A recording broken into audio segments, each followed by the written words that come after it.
Hier, nous avons annoncé, quand nous avons annoncé l'arrivée du colonel, le colonel Gilbert Ibobi à Paris. Donc, Ibobi, c'est éventuellement le directeur de protocole du régime du clan Sassoudoni. Bon, nous avons parlé de l'autorisation qu'il a reçue, autorisation exceptionnelle qu'il a reçue de la part du ministère du Premier ministre de la France. La note qui avait été signée par euh, le bureau du Premier ministre Édouard Philippe de France, cette autorisation avait été signée le 25 juin 2020. Mais nous savons que Ibovi est arrivé à Paris le 26 juin 2020. Ça signifie que pendant qu'il était dans les airs pour arriver à Paris, c'est en ce moment-là que la note avait été signée. Mais quand vous lisez le contenu de la lettre, euh, les autorités de France disent que vous devez recevoir cette correspondance avant de quitter votre pays. Oui, chers amis. Donc, vous comprenez que cette lettre a été signée en urgence. Ça veut seulement dire que c'est encore des privilèges qu'on a donnés à la famille Sassou et l'entourage autour de Sassou. Pendant que les Congolais meurent à la maison, meurent au Congo, il n'y a pas des hôpitaux qui ont été construits, mais eux, ils peuvent simplement voyager tranquillement.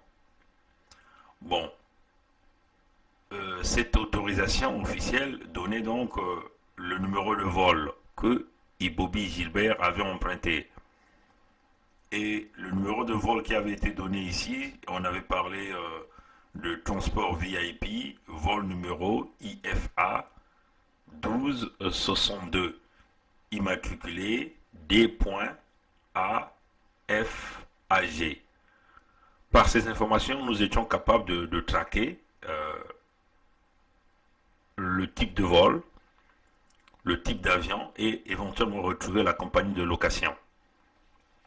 Donc, nos investigations dans la compagnie de location, par le numéro de vol qui avait été donné, nous a conduit que l'avion que Ibobi a emprunté, c'était un bombardier Challenger 604. Bombardier Challenger série 604. C'est un aéronef qui a déjà plus de 15 ans. Le numéro de série de cet avion, c'est 5611, donc 5611. Et le, le code, le type de code, hein, on appelle ça comme ça, c'est CL60. Et il y a plusieurs informations que vous n'avez rien à voir avec ça. Mais ce qui est plus important, c'est le propriétaire de la compagnie. L'avion appartient à une compagnie qu'on appelle ici FAI Rent et Jet. Donc FAI, Rent c'est en anglais, RENT-A-Jet. Et toutes ces informations nous allons conduire pour aller encore vérifier c'est quoi ce FAI Aviation là, AirJet. C'est une compagnie allemande qui est basée à Nuremberg en Allemagne. Et cette compagnie éventuellement loue des avions euh, liés au transport des passagers qui sont atteints de coronavirus. Et quand vous partez dans le site de cette compagnie, vous allez voir qu'il y a plein de photos. La compagnie a même parlé qu'ils avaient introduit récemment des flottes reliées au transport des, des, des patients atteints de coronavirus. Et donc, on vous donne beaucoup d'exemples. Ils ont expliqué comment se réalise. Ils ont toutes ces équipes médicalisées pour réaliser ce genre de travail.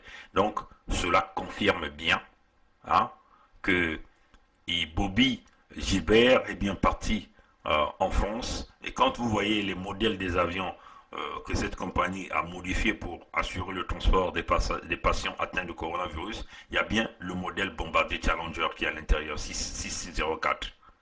Donc ça confirme bien que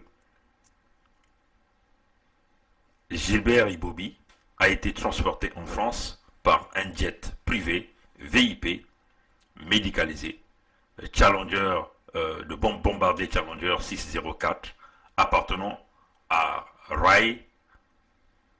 Rheinland-Jet, la compagnie allemande, et les spécifications de cet avion, quand vous rentrez dans le site web de cette compagnie, démontrent bien que cet avion a été modifié pour assurer le transport des passagers atteints de coronavirus.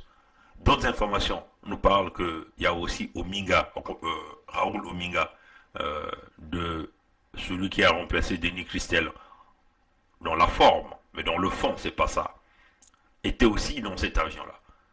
Donc, potentiellement atteint. Bon, nous avons vu, on nous a fait semblant de nous montrer le tyran, les neurones tropicales qui est arrivé à Mayamaya, et les Mwamba Clément sont allés l'accueillir à Mayamaya. Oui, mais ça s'est passé quand? Ça s'est passé hier. Donc hier, nous étions le 29 juin. Sassou peut faire un aller-retour en France.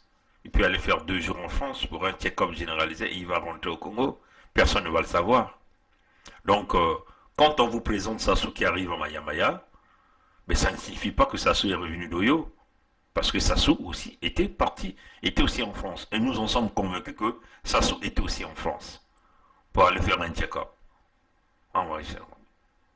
Donc ça démontre bien que nos informations que nous donnons sont des informations justes, vraies et vérifiables.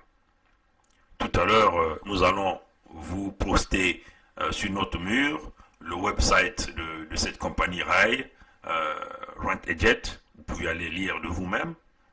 C'est en anglais, je ne sais pas s'il y a l'option, je n'ai pas encore vu l'option française à l'intérieur. Vous pouvez aller lire. Vous pouvez même simplement voir par les photos, vous allez vous rassurer que cette compagnie amenant des flottes, des avions préparés pour transporter les passagers atteints de coronavirus, eh bien, il y a bien le bombardier Challenger 604 qui fait partie de ces modifications. Et ce bombardier Challenger-là, ça a été identifié, immatriculé comme l'avion qui a atterri au Bourget à Paris, transportant Ibobi Gilbert, le directeur de protocole du tyran du neuron tropical que nous appelons ici Sassou Denis. Bon, vous avez vu que Bouya Jonzac vous parle de l'ouverture d'une quelconque université qu'on a donné le nom de Nyongolok Sassou Denis pour le mois d'octobre. Mais vous comprenez pourquoi ils veulent précipiter, hein, n'est-ce pas? Parce que les conditions ne sont déjà pas réunies. Hein, ça c'est vrai. C'est quels sont les enseignants? Ce sont les enseignants de Marien Ngouabi. Quels sont ces étudiants? Certainement, ils vont forcer les étudiants de Marien Ngouabi pour jouer toujours dans la manipulation pour que ces gens-là partent à Kintélé.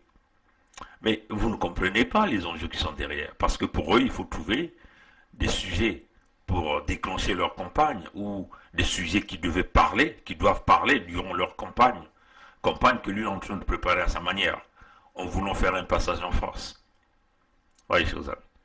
Et donc, il faut trouver les sujets des campagnes, c'est qu'il faut présenter aux Congolais. Et donc là, ils vont trouver un sujet à parler.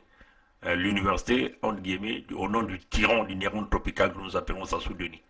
L'université qui est quasiment sous une faille qui va s'écrouler à un certain moment, c'est clair. Et il a choisi l'endroit, c'est clair qu'il est allé mettre cette université là-bas.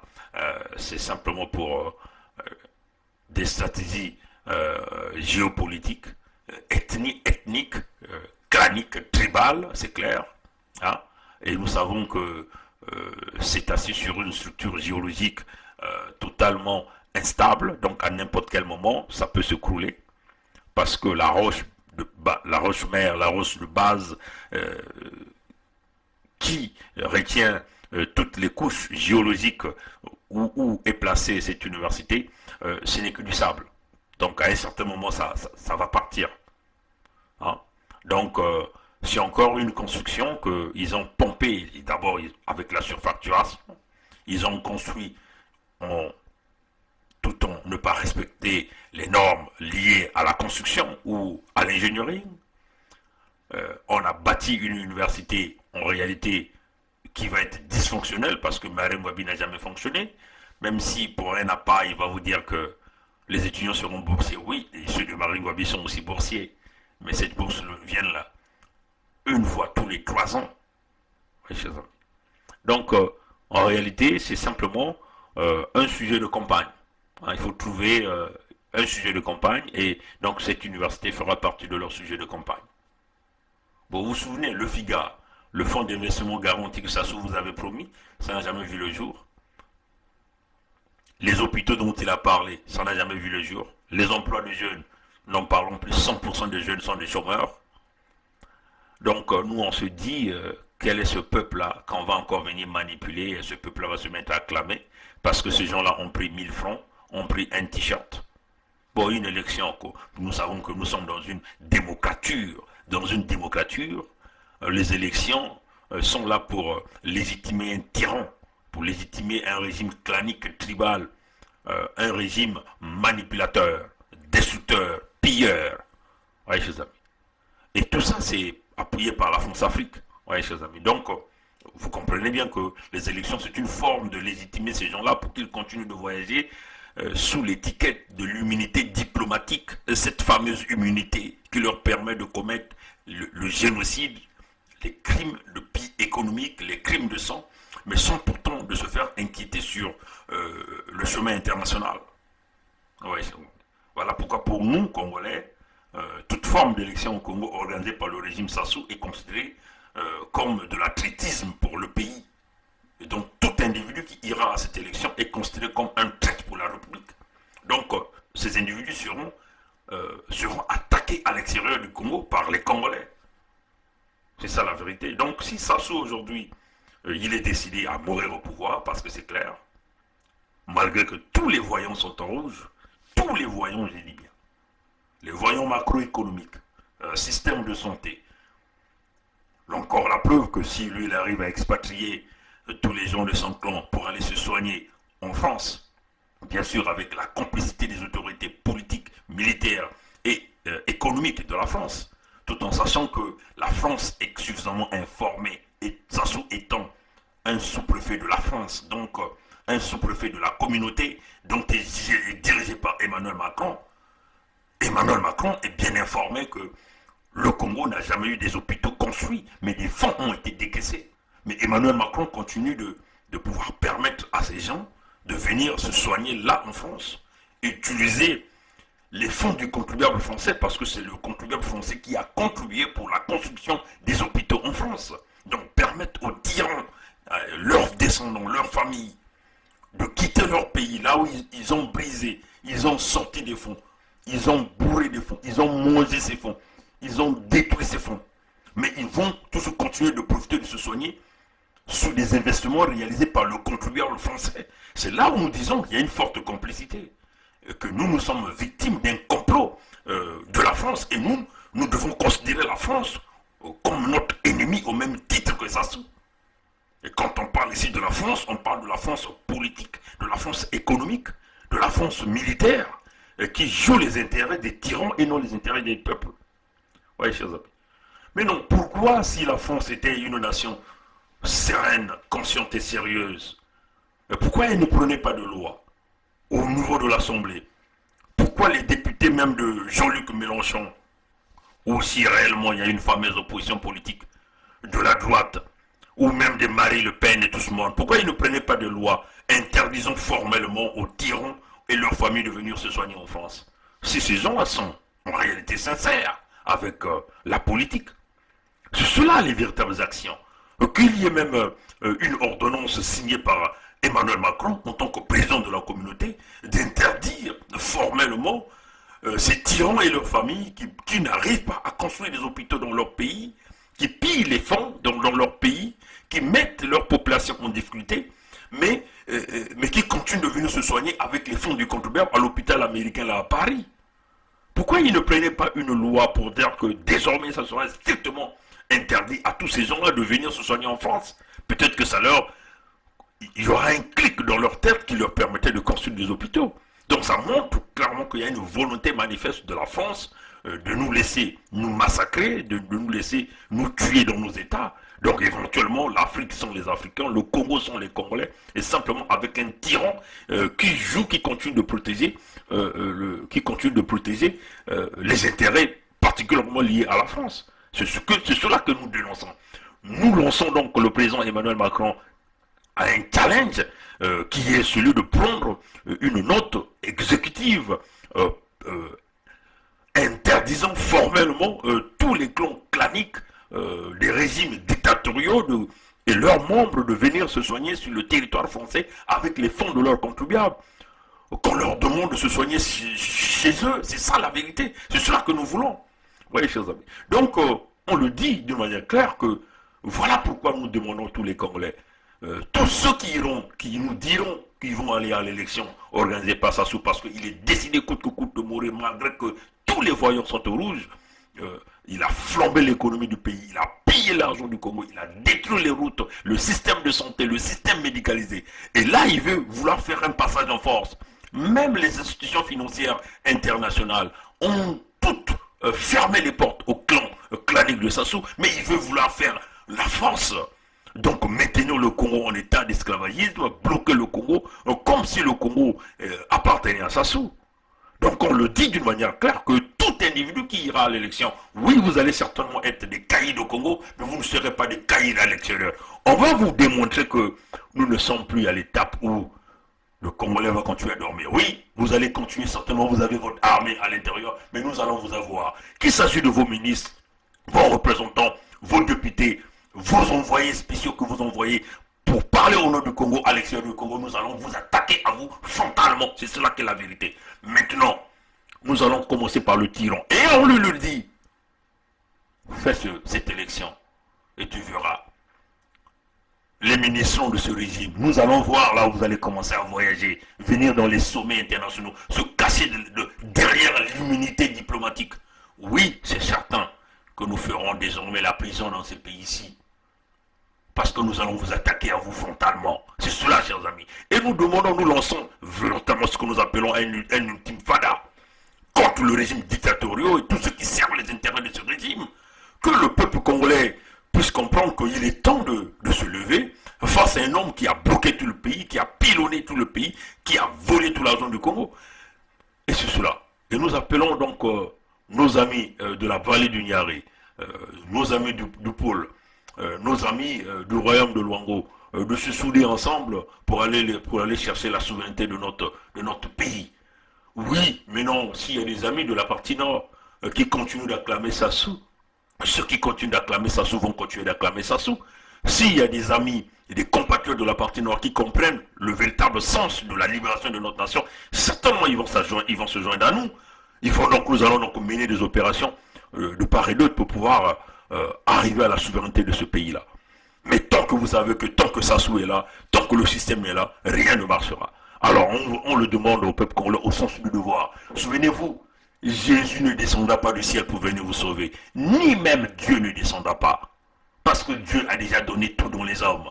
Nous devons remettre l'esprit de guerrier qui existait dans le corps de nos ancêtres. Oui, les Tata Simon Kimbangu se sont battus, les Grenards Matsoua se sont battus pour cette nation-là. Oui, il y a eu des esprits forts qui se sont battus pour la libération du Congo. Il est temps que nous puissions comprendre que même ceux qui continuent d'acclamer Sassou, vous devez savoir que c'est le moment. Maintenant, là, moi, je vais inviter au bébé noir. Je lance un appel au bébé noir. Au bébé noir. Moi, je suis votre frère. Je suis aussi votre cadet. Je suis aussi votre père. Je suis aussi votre grand frère. Moi, c'est tout ce que je vous dis. Mais ça ne sert à rien de s'attaquer aux citoyens ordinaires. Ça ne sert à rien de vous attaquer entre vous. Oui, qu'il s'agit des groupes arabes, des groupes américains, je ne sais pas de quel groupe au Congo. Ça ne sert à rien. Parce que vous n'allez rien gagner. Vous vous battez entre vous, vous n'avez rien. Pourquoi vous vous battez? Ça, c'est la question que vous devez vous poser. Parce que on ne vous a jamais donné des emplois. On ne vous a jamais donné l'opportunité d'étudier. On ne vous a jamais donné l'opportunité de prouver ce que vous aviez au fond de votre intelligence. Vous n'êtes pas bête. On veut vouloir vous montrer que vous êtes bête. Vous n'êtes pas vous n'êtes pas bête. On veut vouloir vous montrer que vous êtes con. On veut vouloir vous utiliser dans le mauvais sens. Mais nous voulons vous utiliser dans le sens de la libération du Congo. C'est cela, chers amis. Donc, au bébé noir, peut-être qu'il est temps que vous vous rassemblez Et vous vous attaquez réellement au véritable ennemi qui vous a mis dans cette situation. L'ennemi, ce n'est pas le citoyen qui se lève le matin pour aller chercher quelque chose à manger ou quelque chose à vendre. L'ennemi, c'est le régime Sassou. L'ennemi, c'est la fausse police, c'est la fausse gendarmerie, la fausse armée. L'ennemi, ce sont les faux opposants politiques. L'ennemi, c'est le pouvoir central, les faux députés, les faux hommes politiques au Congo. L'ennemi, c'est Sassou. L'ennemi, c'est aussi les multinationales qui travaillent pour légitimer le pouvoir de Sassou. Alors pourquoi vous ne retournez pas votre énergie contre eux? Alors si vous voulez le faire, rejoignez-vous donc à la résistance. Et que nous puissions tous travailler ensemble pour mettre terme à cette arnaque, à cette dictature, et de vous redonner votre place dans la société, et qui est vraiment l'intégration, l'inclusion totale. Voilà un peu ce que je tenais à dire. Merci d'avoir suivi ce direct. Le peuple gagne toujours. La lutte continue. Ingeta, chers amis. À la prochaine. Au revoir.